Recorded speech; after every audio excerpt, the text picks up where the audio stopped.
아멘. 우리 지난주에는 우리 유대인들의 관계 속에 있는 바울의 이야기를 보면서 함께 은혜를 나누어 보았습니다.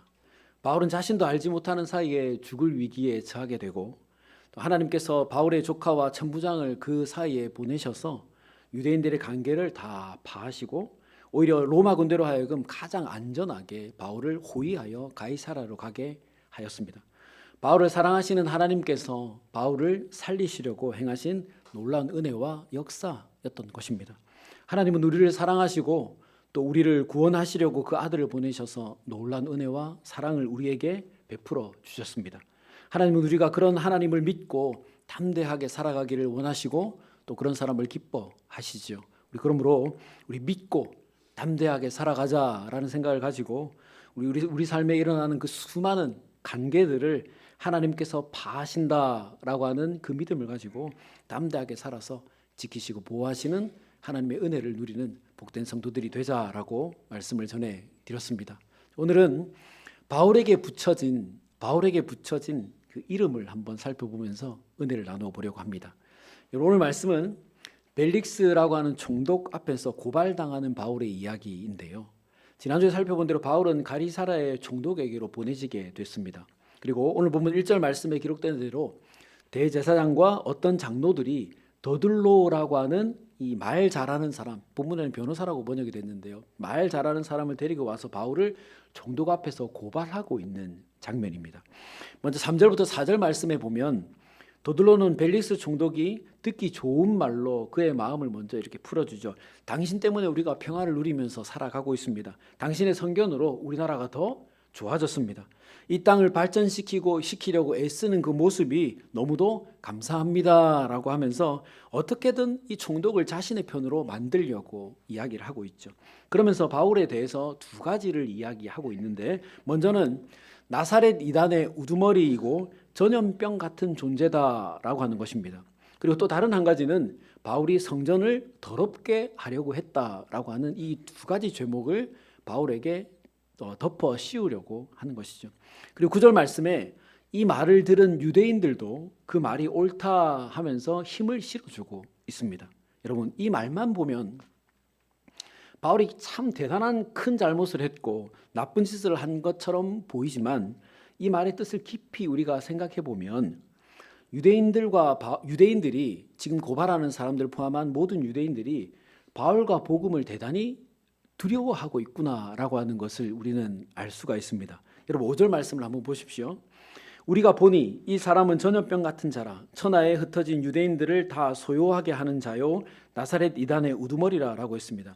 지금 유대인들이 바울을 어떻게 생각하고 있는지, 바울이 전한 복음을 어떻게 생각하고 있는지를 정확하게 여기서 이야기해 주죠. 유대인들은 바울을 전염병 같은 존재다라고 이야기했습니다. 여러분, 지금이야 뭐 어떤 전염병이라고 해도 주사 한 방이면 간단하게 우리가 해결할 수 있지 않습니까? 근데 몇 년 전에 우리가 코로나를 처음 만났을 때, 코로나가 처음 발병했을 때 여러분 속수무책으로 많은 사람들이 정말 이렇게 죽지 않았습니까? 하지만 몇 달 사이에 백신을 만들어서 대처하게 되고 지금은 코로나도 일반 감기처럼 주사 하나로 해결되는 때가 되지 않았습니까? 근데 여러분 당시에 이 전염병이라고 하는 것은 너무도 두려운 것이었습니다. 당시에는 지금처럼 뭐 과학이나 의학이 발달하지 못했기 때문에 전염병에 걸리면 가족은 물론이고 도시 전체가 몰살을 당하는 경우가 흔히 있었습니다. 눈에 보이지도 않으면서 순식간에 사람들을 감염시켜서 죽게 만드는 것이죠. 근데 유대인들에게 바울이 그런 존재로 여겨졌다는 것입니다. 자, 여러분 생각해 보십시오. 바울은 복음을 예수가 하나님의 아들이시고 우리를 구원할 그리스도라고 전했습니다. 예수 그리스도를 믿으면 구원을 받는다라고 바울이 전했죠. 그리고 바울이 전하는 복음을 듣고 많은 유대인들이 회개하고 예수님을 믿었습니다. 정말 전염병처럼 복음을 듣기만 하면 성령께서 역사하셔서 그들의 마음과 생각을 바꾸시고 예수님을 믿도록 만드는 역사가 초대교회에 많이 일어나지 않았습니까?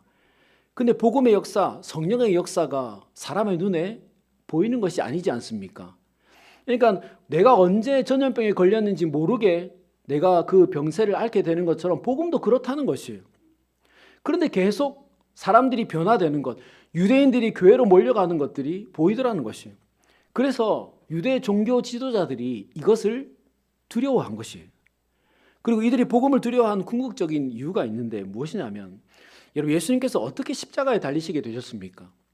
물론 하나님의 섭리에 의해서 그렇게 되셨고 그것이 예수님의 사명이었기 때문에 십자가에서 죽으셨습니다. 하지만 그런데 표면적으로 이것이 유대 사회에 드러날 때 어떻게 드러났는가 하면, 예수님을 십자가에 못 박아 죽게 만든 사람들이 누구인가? 유대 지도자들이었습니다. 대제사장들과 바리새인들과 장로들이 빌라도를 압박했죠. 그래서 빌라도를 통해서 예수님을 십자가에 못 박도록 만든 것입니다. 그런데 지금 많은 유대인들이 예수님을 믿고 있습니다.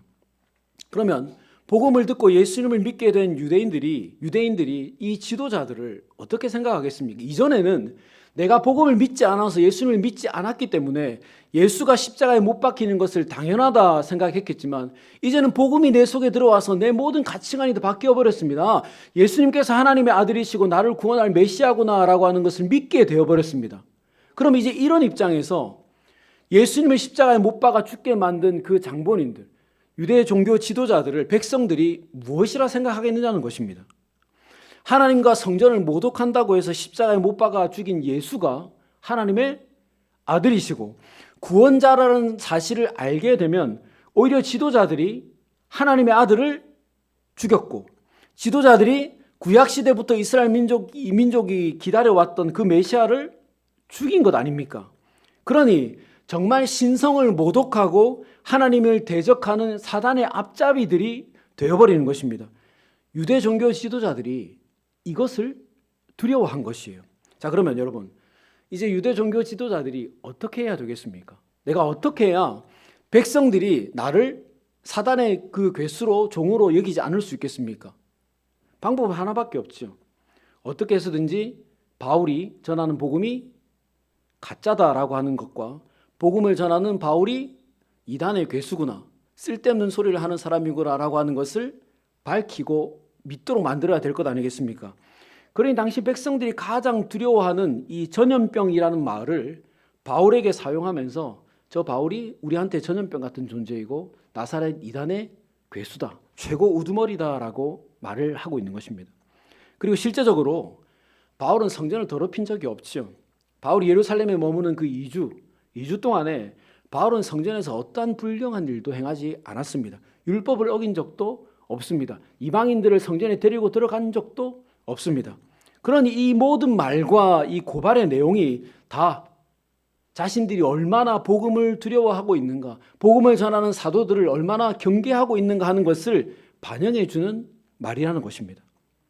여러분, 유대인들이 이렇게 말하는 근본적인 이유를 우리가 한번 생각해 보아야지요. 그들이 복음을 전염병처럼 소리 없이 사람들을 변화시키는 능력으로 생각하지 않았더라면 이런 말을 하지 않았을 것 아니겠습니까? 복음이 정말 살아 역사하는 어떤 힘과 능력이라고 생각하지 않았으면 이런 말을 할 필요가 없지요. 유대인들이 바울을 그런 존재로 여기지 않았다면, 인정하지 않았더라면 바울을 향해서 전염병 같은 존재라고 말할 이유가 없지 않겠습니까? 나사렛 이단의 우두머리라고 말할 필요조차가 없는 것입니다. 바울과 복음이 전염병 같이 두려운 존재라고 생각했고 또 그런 능력이 있는 존재로 이들이 받아들였으니까 이렇게 말하고 있는 것이죠. 그럼 여러분, 유대인들의 말 그대로, 변호사 더들로의 말 그대로, 고발하는 내용 그대로 복음은 전염병과 같이 사람들이 아무리 막으려고 해도 막을 수가 없고, 전도자들을 죽이고 또 죽여도 복음의 능력은 결코 사람이 막을 수가 없는 것입니다. 자, 그렇다면 여러분, 이렇게 생각해 볼 수 있지 않겠습니까? 복음은 2000년 전이나 지금이나 바울이 활동하던 그 시대나 지금이나 복음의 능력은 변하지 않았습니다. 복음의 내용도 달라지지 않았습니다. 그때도 구원자는 예수 그리스도 하나님의 아들이셨고 지금도 우리의 구원자는 예수 그리스도 하나님의 아들 외에는 없습니다. 이 길밖에 없어요. 달라지지 않았다는 말입니다. 그런데 지금은 왜 복음을 전염병과 같이 두려워하는 사람들이 없을까요? 왜 복음 전도를 막으려고 하는 사람이 없을까요? 왜 복음이 전염병처럼 강력하게 확산되어 가지 않는 것일까요?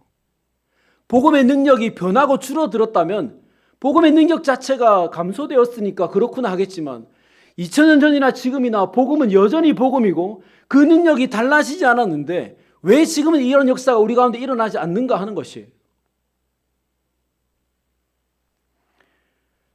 여러분, 이유는 한 가지 아니겠습니까? 초대교회 때처럼 바울처럼 사도들처럼 복음 전하는 사람이 없기 때문이 그렇습니다.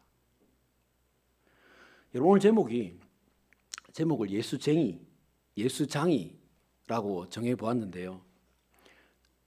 쟁이라는 말은 사람의 행동이나 모습, 성질을 나타내는 말이고 장이라고 하는 말은 어떤 기술이나 재주를 가진 사람을 말하는 것입니다. 그러니까 기술자를 장이라고 말한다는 것이에요. 비슷하지만 여러분 상당히 큰 차이가 있습니다. 쟁이라는 말은, 예수쟁이라고 하는 말은 그리스도인들을 속되게 부르는 말인데 성도처럼 살아가는 사람들을 비하하는 말입니다. 예수쟁이. 무슨 교회 다닌다 말하고 주일에 교회 가는 모습을 보고 예수쟁이다라고 말하죠. 물론 여러분 이것도 나쁜 것은 아닙니다. 하지만 여러분 예수쟁이처럼 행동이나 모습, 성질만 있고 그 가운데 능력이 나타나지 않으면 정말 예수쟁이인 것이죠. 그럼 예수장이는 어떤 사람이겠습니까? 기술이나 재주를 가진 사람이라고 했으니까 오늘 바울 같은 사람들이죠. 언제 어디서든지 예수를 전할 수 있는 기술과 재주를 가진 사람, 어떤 상황에서든지 굴하지 않고 복음을 전할 수 있는 능력이 있는 사람, 모습과 행동만 나타나지 않고 말만 그럴듯하게 하지 않고 전염병과 같이 능력이 확산되고 퍼지는 사람, 이런 사람들이 예수장이라는 것입니다. 여러분, 이런 측면에서 오늘날 예수쟁이들은 참 많지만 예수장이가 많이 없다는 것이죠. 성도라고 말은 하고 교회에 다니는 사람들은 참 많이 있지만 목사라는 타이틀을 가지고 강단에서 말을 하기는 하지만 정말 장이처럼 능력이 나타나는 사람들은 많지 않다는 말이에요. 정말 예수에 대해서 명확하고 뚜렷하게 알고 전할 수 있는 사람, 교회만 왔다 갔다 하지 않고 삶 속에서 복음의 능력이 그대로 나타나는 사람, 이런 장이들이, 예수 장이들이 부족하다는 것입니다. 여러분, 오늘날 예수 장이가 없으니 복음이 변하지 않았고 그 능력이 달라지지 않았지만 복음의 역사가 이 땅 가운데 강력하게 일어나지 않는 것입니다. 복음을 두려워하고 교회를 두려워하는 사람들이 없는 것이지요. 여러분, 요즘 이단들이요, 기성교회를 두려워합니까? 아니죠. 우습게 여기죠. 우습게. 타 종교에서 여러분 교회를 두려워합니까? 아니요.